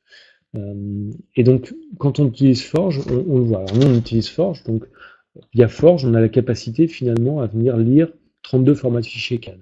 Bien sûr, le Revit, le Navisworks, l'IFC, mais aussi, si vous faites du manufacturing, du CATIA, du SolidWorks. Ce qu'on remarque, c'est qu'au final, nos clients et même nous, on préfère, dans ce cadre-là, travailler avec du Revit, parce qu'on aura plus de données. En général, l'export Revit est plus simple que passer par un export IFC, donc on perd parfois des données, parce qu'il n'est pas toujours bien fait, puis ensuite, on réimporte l'IFC. La deuxième raison, c'est que nous, quand on vous donne un format, on vous donne une structure de données. Et donc nous, on a développé des données, développé des outils qui disent, à partir de la structure de données, catégorie, famille, objet, on reconstruit toutes les données. Donc on est parti de là et on a construit des outils d'intégration qui partent de cette structuration des données-là. Donc maintenant, c'est plus facile pour nous, concrètement, de travailler à partir de ce format-là. Et puis finalement, quand on fait un outil, quand on a utilisé par exemple Archicad pour développer sa maquette, on peut toujours exporter en IFC, réimporter dans Revit et puis nous importer les données. Donc, moi, j'ai pas de doctrine là-dessus. Je comprends tout à fait les deux objectifs, c'est-à-dire un objectif qui est d'échange de données entre différents systèmes via des fichiers, qui est plutôt l'objectif de l'IFC, et un autre objectif qui va être j'ai des données les plus riches possibles et donc j'essaie d'intégrer ces données les plus riches possibles. J'ai pas de religion vraiment là-dessus. Ce que je peux vous dire, c'est que nous, finalement, aujourd'hui, on préfère avoir le natif. Alors, comment comptez-vous rassembler tous les acteurs pour développer et mutualiser autour du boss? Alors ça, c'est pas quelque chose qui va se faire en un jour. Je peux vous donner la vision globale, ultime. Je pense qu'un boss, alors nous, on en développe un, ça fait très longtemps qu'on est persuadé que c'est ce qu'il faut, et on est toujours persuadé que c'est ce qu'il faut, et je pense que demain, sur le marché, vous aurez 3, 4 boss maxi. C'est-à-dire que tous les marchés vont se structurer autour d'OS du bâtiment parce que c'est la logique même de tous les cœurs de système d'information, parce que c'est ce qui simplifie les systèmes d'information, c'est parce que c'est ce qui va rendre possible simplement la digitalisation du bâtiment. Sans ça, c'est ingérable. Donc comment on va le faire? On ne va pas le faire tout seul, on va le faire en participant à des consortiums, on va le faire en participant à des associations. Aujourd'hui, on participe à la SBA, qui nous semble être à l'échelle française une association qui regroupe quasiment tous les acteurs du bâtiment. Et puis ça va prendre du temps. Déjà, il faut il faut faire mûrir un petit peu les acteurs du bâtiment sur la partie digitale, essayer de leur faire comprendre. Donc c'est ce qu'on essaye de faire avec ces webinars. On participe aujourd'hui, par exemple, on fait partie d'un écosystème qui est celui mis en place par Distech, par exemple, qui est un équipementier de système GTB, qui met en place un écosystème de SS2I. Voilà. On participe à cet écosystème parce que finalement, les participants de cet écosystème sont aussi notre écosystème. Donc, nous, ce qu'on va essayer de faire, c'est d'essayer d'organiser, nous, ce qu'on peut faire, c'est organiser des webinars, faire comprendre, faire beaucoup pédagogie autour de ça, et puis participer à des associations qui ont vraiment ce rôle-là, comme la SBA, et participer à des écosystèmes pour essayer de construire et de construire très progressivement l'ensemble des applications qui vont dans ce sens-là. Donc c'est pas quelque chose qui va se faire en un jour. Par contre, on commence à voir vraiment une accélération, un petit peu une compréhension de plus en plus importante de ces architectures de systèmes d'information et de cette nécessité d'avoir un écosystème. Et nous, ce qu'on souhaite, c'est vraiment participer complètement à ces outils-là, et ça passera bien sûr par des étapes successives, par des levées de fonds, par beaucoup de travail, par du développement de connecteurs avec de connecteurs standards avec des applicatifs. On a développé des connecteurs, par exemple, un connecteur BACnet qui nous permet d'être compatible avec énormément de GTB du marché, un connecteur avec Schneider Electric EcoStructure, un connecteur avec une société qui s'appelle Oxitaline qui nous permet d'être compatible avec du LON. Euh, euh, voilà, donc on développe des connecteurs standards. Là, on commence à développer des connecteurs qu'on va essayer de standardiser avec des outils standards de la GMAO. Là, un connecteur avec Mission, par exemple. Il pourrait y avoir Carl, il pourrait y avoir Planon demain. Voilà, la seule condition, c'est bien sûr que ces gens aient des API ouvertes et documentées. Et on en revient au cadre R2S qui, pour nous, semble ultra, ultra important. API ouverte et documentée. Alors, il y avait sur un schéma que veut dire SDK. Donc SDK, je vais revenir sur le schéma dessus, reprendre la présentation. Donc SDK, ça veut dire Software Development Kit. Globalement, si j'essaie de comparer, c'est quelque chose d'assez... voilà. J'ai mis deux mots qui sont SDK et API. API, j'ai même plus la signification de l'acronyme en termes, en mémoire, mais API, on va dire que c'est des outils qui vous permettent de venir récupérer des données sur les systèmes externes, donc d'échanger des données avec des systèmes externes. Un SDK, c'est beaucoup plus complexe, c'est un ensemble d'outils de documentation qui vous disent comment vous pouvez développer des outils, des logiciels au-dessus d'une plateforme. Le BOSS, c'est une plateforme de gestion de données type IoT industriel avec des API, mais qui fournit aussi un SDK, c'est-à-dire un ensemble d'outils qui permettent à des développeurs de logiciels, des éditeurs de logiciels, de venir développer très concrètement leurs applications au-dessus de la plateforme. C'est ce qu'on appelle une Application Enablement Platform. Donc SDK, ça veut dire Software Development Kit. C'est un terme standard que connaissent tous les éditeurs ou les développeurs.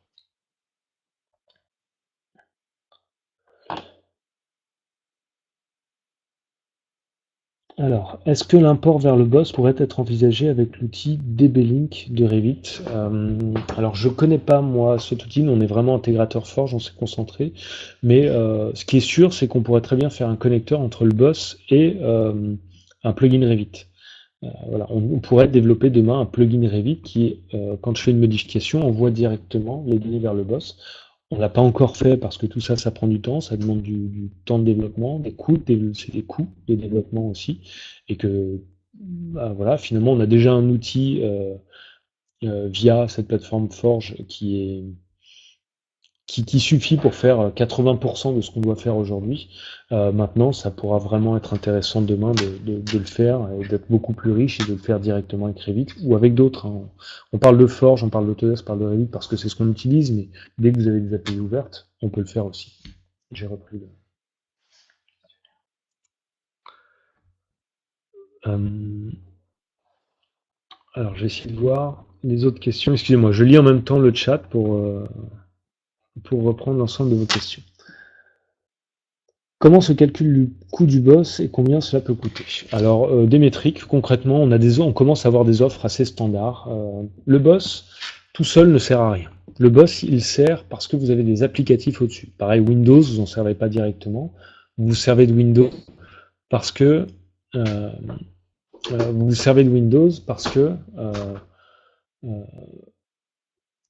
vous ne servez pas de Windows, vous servez de Word, d'Excel, de jeux vidéo, c'est-à-dire d'applicatifs qui tournent au-dessus de Windows. Donc ce qui a de la valeur pour vous, pour les clients, ce sont les applicatifs. Voilà, le boss, il a de la valeur, l'OS, il a de la valeur parce qu'il vous permet de facilement développer de nouveaux applicatifs, de gérer la complexité des applicatifs et de valoriser les données. Donc nous, on vend toujours le boss avec les applicatifs. Et donc dans un package, par exemple, on a le premier package qui est plutôt le package qu'on appelle CDE, qui est le package qui permet d'avoir l'OS, la base de données, plus un ensemble d'outils qui permettent de gérer la base de données du bâtiment, la documentation du bâtiment, de construire votre DOE, une sorte de DOE numérique, et de coupler avec l'ensemble des objets de la maquette BIM, l'ensemble des documents et des attributs. Ça, c'est quelque chose qu'on peut vendre, par exemple, en licence perpétuelle, l'ordre de 0,5 € par mètre carré en licence perpétuelle, et puis ensuite, vous aurez un coût de maintenance à 0,1 € par an.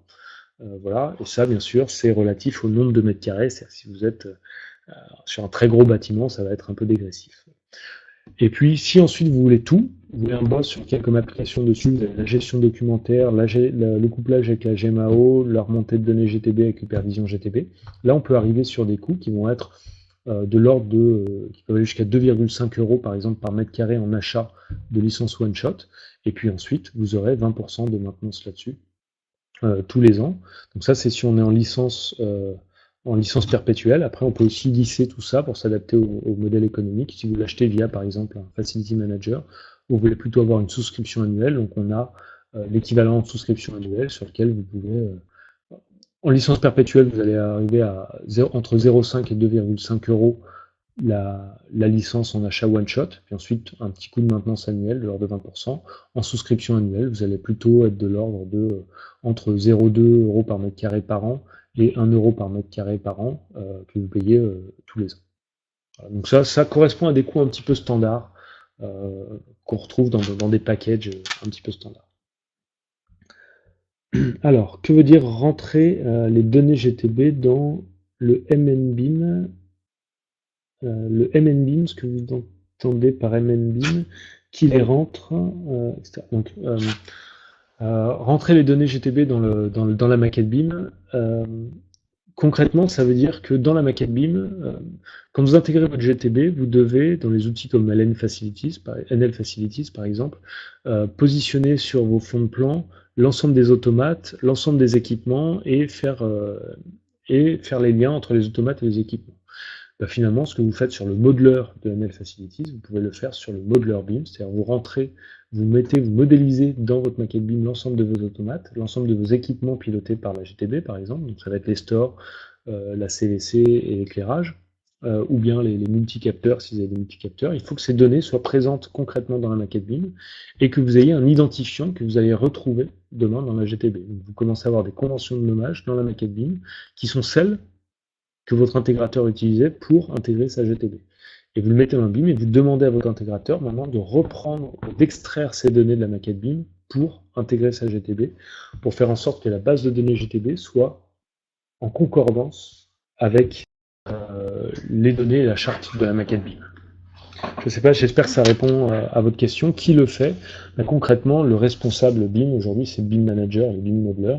Donc c'est le BIM Manager qui a un rôle finalement de maîtrise d'œuvre sur la construction de la maquette BIM, qui est responsable de la charte BIM, qui est responsable de l'intégration de ces données dans la maquette BIM. Et après, puisqu'on a un processus BIM collaboratif, ça va être fait plutôt par les modeleurs de chaque métier. Donc je prends un exemple aujourd'hui avec Vinci. Vinci, ils ont chez des sociétés comme GTIE des modeleurs BIM qui participent au processus BIM et qui intègrent les données dont ils ont besoin en tant qu'intégrateur GTB directement dans la maquette BIM. Alors, quels sont les logiciels BOSS existants sur le marché? Alors, BOSS, ça veut dire plusieurs choses. Vous trouverez plusieurs personnes, plusieurs entreprises qui se sont positionnées en tant que BOSS. Je l'ai dit, par exemple, vous avez des entreprises qui viennent de la GTB et qui font des GTB avec des gateways finalement, des API ouvertes. Vous allez voir ABB avec sa Gate, vous allez voir Betib qui fonctionne au-dessus de Niagara, qui se sont positionnés en tant que BOSS. Mais au fait, ils n'entendent pas BOSS de la même manière que nous. Voilà. Vous allez aussi avoir des sociétés qui viennent plutôt du haut. Alors je vais reprendre un slide, le slide du début. Je l'ai dit, il y a des sociétés qui viennent plutôt de la GTB, qui font des gateways en bas dans lesquels ils font des GTB avec des API ouvertes qui structurent un peu mieux les données dans leur GTB avec par exemple du stack ou des choses comme ça, qui se positionnent en tant que boss. Mais ce sont principalement des gens qui gèrent des données temps réel de la GTB et qui vous ouvrent des API pour permettre de donner de renvoyer ces données et d'accéder à ces données. Par contre, c'est pas des systèmes de gestion qui vont dans le même système cœur gérer ce qui est un ticket, gérer ce qui est un outil de gestion patrimoniale, et souvent ils gèrent pas le BIM. Voilà. Donc gérer des données BIM. Donc ce sont pour nous, de notre point de vue, ça s'appelle BOSS, mais de notre point de vue, ce sont des euh, des GTB de nouvelle génération, des GTB++.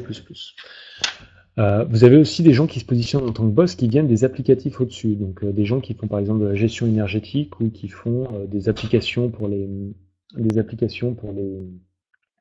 les usagers et qui ont besoin de récupérer les données qui viennent du bâtiment. Et donc ils ont développé des petites gateways aussi qui leur permettent de venir récupérer et ils structurent aussi les données intérieures. Donc ils se positionnent en tant que boss, vous allez voir des sociétés comme Ubiant, comme Geolis.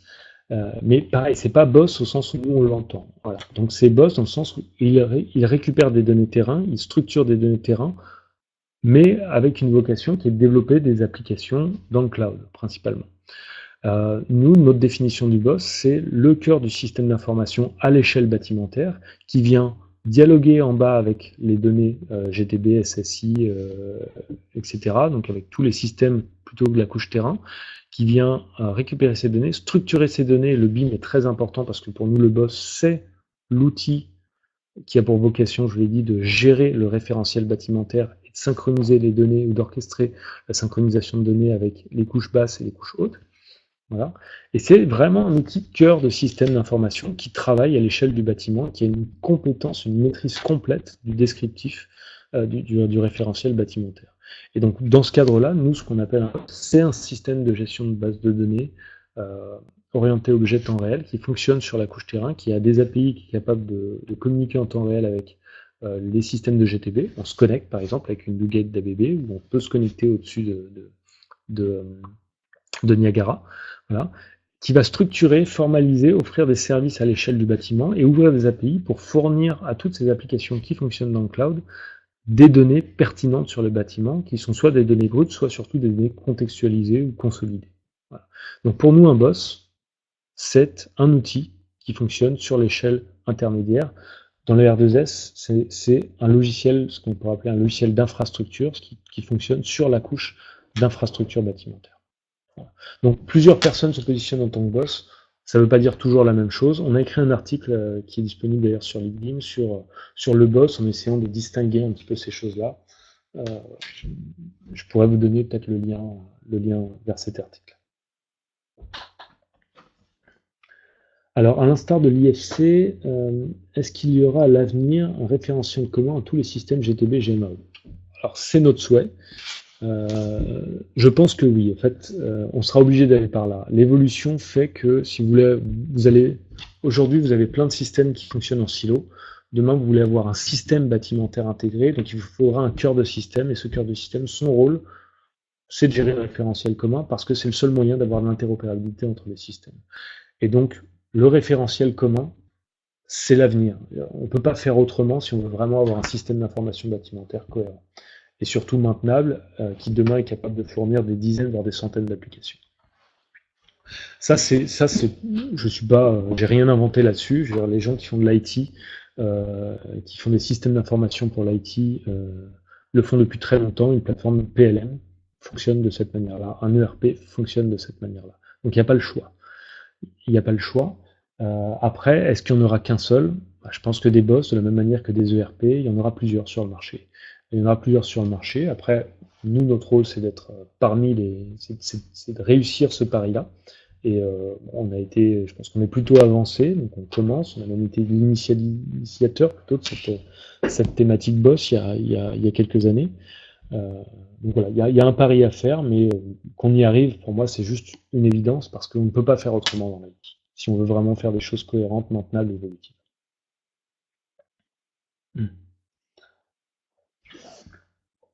Alors, intégrer les besoins de la GTB dans la convention BIM, donc très tôt dans la conception du bâtiment, parfait, essentiel. Il faut vraiment faire comprendre aux maîtres d'ouvrage que c'est important très tôt.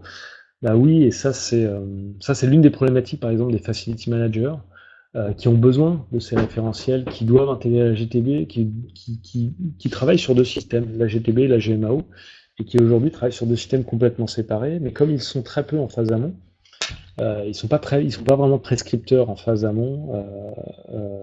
Voilà, ils ont du mal finalement à imposer cette idée-là. Mais on voit que ça bouge. On commence à voir. On travaille par exemple avec Gis Artelia, un GEROP. On voit que chez les bureaux d'études, qui sont vraiment les gens compétents pour architecturer les systèmes d'information, on commence à avoir des gens qui sont compétents sur les systèmes d'information et qui commencent à décrire un petit peu ces systèmes d'information et des référentiels communs partagés. Pareil, le marché avance à la vitesse du marché du bâtiment, et puis, ça nécessite quand même des compétences. On voit aussi des SS2I qui commencent à se positionner.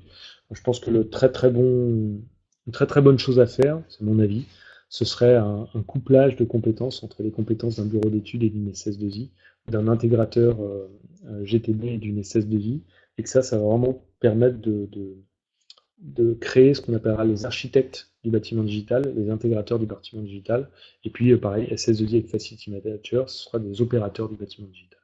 Nous, on est équipementier du bâtiment digital, dans le sens où on fournit une brique logicielle ou deux briques logicielles utiles pour le système d'information du bâtiment digital. Alors, que se passe-t-il à l'étranger? Alors, nous, on est contacté par énormément de personnes un peu partout en Europe, voilà. Et d'après, j'ai malheureusement pas une vision globale de tout ce qui se passe, mais je dirais qu'en France, on est plutôt avancé sur ces thématiques. Ça vient pas de moi. J'ai discuté, comme on utilise Forge, on discute souvent avec des gens de chez Autodesk. Et pour le coup, l'usage du BIM pour l'exploitation du bâtiment, on est vraiment pas en retard. On a même potentiellement, enfin, je pense qu'on est complètement dedans, et j'ai pas vu moi beaucoup d'initiatives concrètes qui vont aussi loin que ce qu'on essaye de faire aujourd'hui. Donc, je pense que tout le monde est en train de se poser la question, et comme le BIM arrive à maturité vraiment à l'échelle mondiale, on n'est pas les plus matures en France sur le BIM. Je pense qu'en Angleterre ou dans les pays nordiques, ils sont plus matures que nous. Mais sur l'usage du BIM en exploitation, tout le monde est en train de se poser la question aujourd'hui. Parce qu'on sent bien que ça a vraiment un intérêt, ça nous donne une description du patrimoine qui est quand même très importante, et ça, si on pouvait l'utiliser, ce serait très intéressant. Donc, ce qui se passe à l'étranger, je regarde, j'ai pas l'impression qu'on ait des choses aussi intégrées que nous, mais ça c'est mon prisme forcément. Bon, par contre, après, on voit quand même pas mal de plateformes cloud qui utilisent le BIM mûrir, et puis depuis qu'Autodesk a mis cette plateforme Forge en place, je pense qu'il y a beaucoup de choses qui sont en train de se faire, peu sur l'exploitation, beaucoup sur la construction, mais que ça arrive, et je pense que l'année prochaine, enfin, nous, ce qu'on voit, c'est que l'année dernière a déjà été vraiment l'année où tout le monde a pris conscience de ça. Si vous regardez, il y a 2 ans, personne ne se positionnait en tant que boss à part nous. L'année dernière, vous avez 3 ou 4 boîtes qui sont positionnées en tant que Building Operating System, donc c'est des choses qui arrivent vraiment sur le marché. Alors, le format d'échange COBie, c'est une extraction, c'est un format fichier d'échange. C'est une extraction de la maquette BIM sous un format plutôt Excel pour pouvoir échanger des données de manière plus compréhensible. C'est un format d'échange qui a son intérêt. Nous, comme on intègre directement la maquette BIM directement dans une base de données et qu'on essaie de pas faire d'échange de fichiers, mais plutôt faire des échanges de données via des API, pour nous, c'est plutôt un format d'export. Voilà, donc c'est un format d'export et pas réellement un format d'échange. On préfère les échanges par API. Donc pareil, hier, quand on faisait de la connexion entre systèmes, faire des échanges de fichiers, mais il fallait absolument qu'on ait le format de fichier standardisé. Demain, si on a des API et tous les logiciels ont des API, on peut finalement commencer à communiquer directement de logiciel à logiciel, et ces formats vont plutôt être utiles dans le formalisme pour comprendre comment est-ce qu'on peut améliorer ces connexions logicielles, essayer de formaliser, avoir un standard de formatage des données, mais on ne va pas réellement utiliser les formats de fichiers, on va plutôt utiliser directement des relations entre données via API.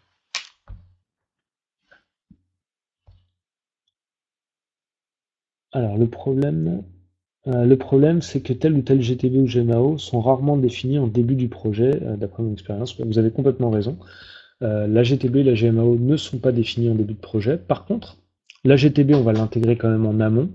C'est-à-dire que l'architecture du système GTB, on peut commencer à changer un petit peu les process, et finalement, l'intégrateur GTB va avoir un BIM, une personne qui va intervenir dans le processus BIM. Voilà. Et la GMAO, si on utilise une GMAO, il faut que les outils GMAO aussi évoluent pour être capable d'intégrer le BIM ou de se connecter à des plateformes. Mais demain, si on a un outil GMAO qui est capable de dialoguer directement avec le boss ou d'intégrer directement le BIM, finalement, bah, ça facilite aussi le travail du facility manager parce qu'en un clic, il peut pré-paramétrer sa GMAO. Bien sûr, il y aura toujours des choses à faire. C'est souvent à la fin du projet où le MOMA, la maîtrise d'ouvrage se réveille sur ce sujet. Oui, oui, mais parce que c'est le début. Ces dernières années, même le BIM, en fait, c'est des choses qui ont mûri de manière exponentielle ces 3 dernières années.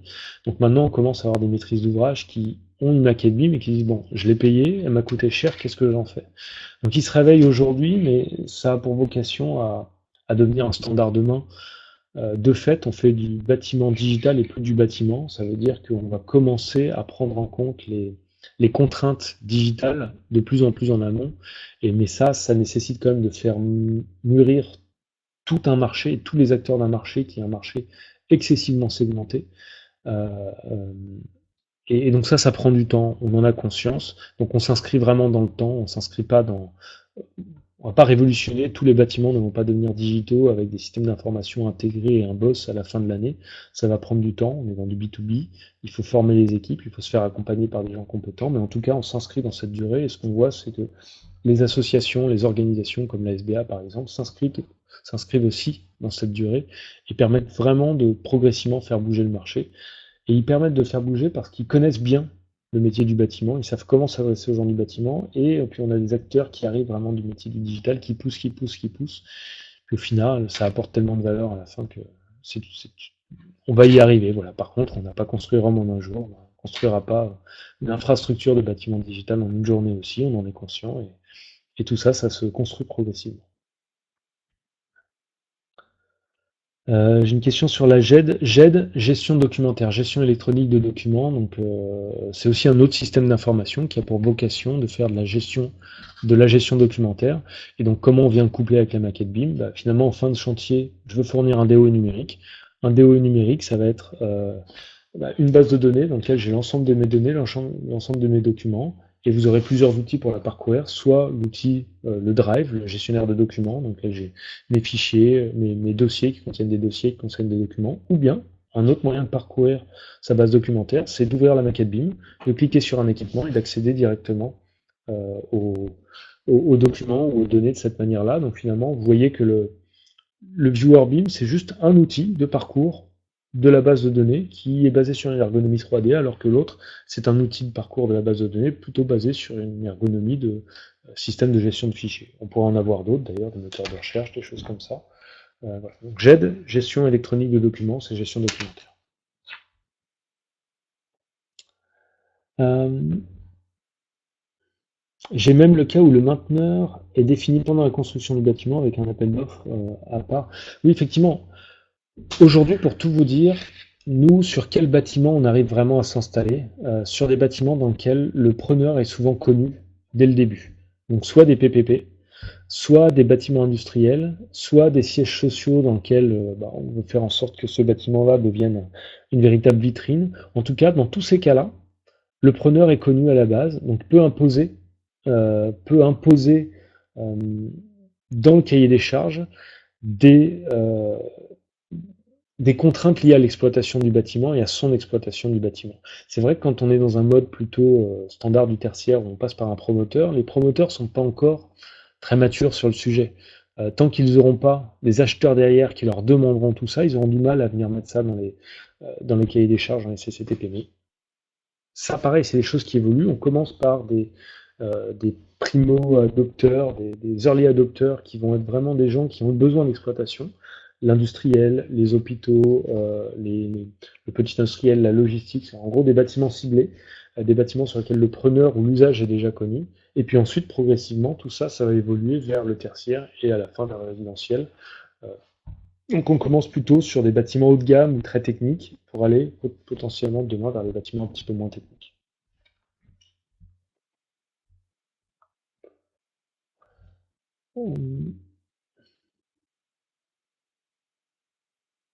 Il est difficile d'avoir ces informations pour les intégrer dans la convention BIM et à fortiori dans la maquette BIM. Oui, je suis d'accord. Je pense qu'on arrive à peu près un peu toujours à la même chose, c'est-à-dire que Ces informations, qui est-ce les informations sur la GTB, comment on l'intègre? Ça va être vraiment les intégrateurs GTB qui ont cette maîtrise-là, mais ils sont choisis après, ils arrivent un petit peu après. Donc comment est-ce qu'on fait pour leur demander leur avis et pour faire en sorte qu'ils participent au processus BIM? Les informations liées à la GMAO, c'est vraiment les mainteneurs qui ont cette information-là, c'est eux qui intègrent la GMAO. Mais ils arrivent souvent après. Comment on fait pour essayer de leur demander leur avis et de les intégrer au processus BIM? Ça se fait facilement sur des projets dans lesquels le mainteneur et l'intégrateur sont quasiment déjà identifiés, et donc sur des PPP, sur des crèmes ou sur des bâtiments à usage spécifique, et on va progressivement faire venir ça. Il y a une stratégie pour construire le bâtiment digital, toute la chaîne de la valeur, ça se fera pas en un jour, et on commence vraiment par ces bâtiments-là, et je pense que sur ces projets-là, sur les projets PPP, il y a vraiment énormément de choses à gagner, énormément de choses à changer, il y a des processus à mettre en place qui vont vraiment permettre de faciliter, de préparer l'avenir, de préparer demain toute la chaîne de la valeur à adopter ces conventions d'usage, ces conventions lignes et ces process. Donc les process n'existent pas encore, on choisit les projets sur lesquels on les met en place, ce sont des projets sur lesquels c'est vraiment pertinent de les mettre en place aujourd'hui. Au niveau mondial, existe-t-il des boss qui fonctionnent déjà? Nous, on a un boss qui fonctionne, donc oui, il est déjà installé, il est déjà utilisé chez EDF, chez GSE, il commence à l'être avec Vinci. Voilà, donc c'est le début, tout ça. À l'échelle mondiale, pareil, tout dépend de ce que vous appelez un boss. Si une GTB, vous appelez ça un boss, oui, ça fonctionne déjà. Par contre, un boss au sens vraiment système d'information, tout ça, c'est le début, c'est en train de mûrir. Et oui, ça fonctionne, ça ne fait pas encore tout ce qu'on voudrait faire parce que toutes les applications n'existent pas encore dessus. Euh, mais par contre, j'ai envie de vous dire, d'un point de vue purement fonctionnel, dans l'IT, si vous considérez qu'un boss, c'est un middleware IT qui a des compétences spécifiques bâtimentaires, mais c'est un middleware IT, il y a un middleware IT, ça fonctionne depuis 20, 30 ans, des boîtes qui savent faire ça. Nous, on a comme partenaire aujourd'hui la SS2I de Fujitsu ou Devoteam, ils savent le faire fonctionner. Il faut juste accepter de faire appel à ces gens-là pour le faire fonctionner. Merci à Spinacom. Merci à vous de participer. Nous, je l'ai dit, on s'intègre dans du long terme. On sait que tout ça, c'est des choses sur lesquelles il faut échanger énormément. Il faut faire mûrir un marché. Alors, on va pas être les seuls à le faire mûrir, absolument pas. Mais on essaie d'apporter notre petite brique et voilà. Il faut vraiment qu'on essaye. Nous, on essaye vraiment d'échanger sur tout ce qu'on connaît, tout ce qu'on maîtrise. C'est pas forcément évident parce que c'est du temps aussi à passer, mais mais voilà, nous on a une compétence spécifique sur ces cœurs de système d'information et sur l'asset performance management. On n'est pas compétent non plus partout, mais par contre on essaie vraiment de venir vers ça et surtout on essaie de venir aussi avec des partenaires, des SS2I, des équipementiers GTB, des facility managers qui chacun a leurs compétences et d'agréger l'ensemble de ces compétences. On ne le fera pas tout seul, on commence aussi à travailler pas mal avec des AMO euh, qui sont une brique essentielle, des AMO compétents dessus. Voilà. Tout ça, c'est en train de se structurer. Et puis nous, on essaie de mettre notre petite brique dedans. Ah oui, donc il y a Sébastien, donc mon associé, qui vous a mis le lien vers le- l'article qu'on a fait sur le BOSS et le Smart Building. Pareil, toujours dans un objectif d'explication. Si vous avez des critiques ou des remarques à faire sur ces articles, surtout n'hésitez pas à partager. On est là pour ça, et d'ailleurs, même si vous êtes d'accord ou pas, l'objectif c'est de partager. Donc n'hésitez pas à me faire vos retours. Pensez-vous arriver à imposer une couche logicielle pour formaliser un boss fonctionnel? Alors oui, c'est pas nous uniquement, c'est le marché qui va avoir besoin de ça. On parle de bâtiment digital, je reviens sur ce que je disais tout à l'heure. Cette couche d'infrastructure logicielle, elle est indispensable. On parle de bâtiment digital, on va devoir se munir d'outils d'infrastructure digitale. Donc cette couche logicielle, je vais vous dire de toute façon, elle arrivera. Il n'y a pas le choix. Si on veut faire du digital, on doit se munir d'outils digitales, on doit avoir des infrastructures, des architectures digitales correctes, et pour ça, ça passe par cette couche d'infrastructure logicielle. Ça porte un nom, ça s'appelle un middleware, et ça arrivera de fait, qu'on le veuille ou non, de toute façon, demain, des bâtiments digitaux seront des bâtiments équipés d'une infrastructure logicielle qui s'appelle un middleware. Vous pouvez l'appeler BOSS, vous pouvez l'appeler différemment. Euh, voilà. Et puis, formaliser un boss fonctionnel. Je vous ai dit, le nôtre, il est fonctionnel. Il fonctionne, ça fait 10 ans. On le faisait fonctionner pour faire de la data fusion dans le monde aéronautique avant, pour des essais, pour coupler des essais avec des calculs. Ça fonctionne. Après, ça fonctionne pour certains types d'applications. Toutes les applications ne sont pas encore développées. Donc, ce qu'il faut, c'est commencer par une, deux ou trois applications qu'on veut vraiment mettre en place, et puis ensuite on l'enrichit. Et surtout, ça fonctionne comme un système d'information, c'est-à-dire que ça doit être maintenu. Ça doit être maintenu et ça doit évoluer. Et donc, dans le monde du digital, quand vous avez une SS2I qui vous met en place un ERP, elle ne fait pas que le mettre en place. Elle a une prestation de mise en place et d'intégration pour faire en sorte qu'il fonctionne. Et puis ensuite, elle a une prestation qui va être la levée de réserve pour faire en sorte de faire du commissioning et de faire en sorte qu'on règle tous les bugs et toutes les erreurs, et ça devienne vraiment fonctionnel. Et puis ensuite, elle maintient. Quand vous faites un bâtiment, vous le développez, vous l'intégrez, vous faites du commissioning, de la levée de réserve, et vous avez des facilités managers qui le maintiennent. Et quand vous faites un système d'information digitale, vous l'architecturez, vous l'intégrez, vous faites du commissioning dessus pour faire en sorte qu'il fonctionne, et ensuite vous le maintenez.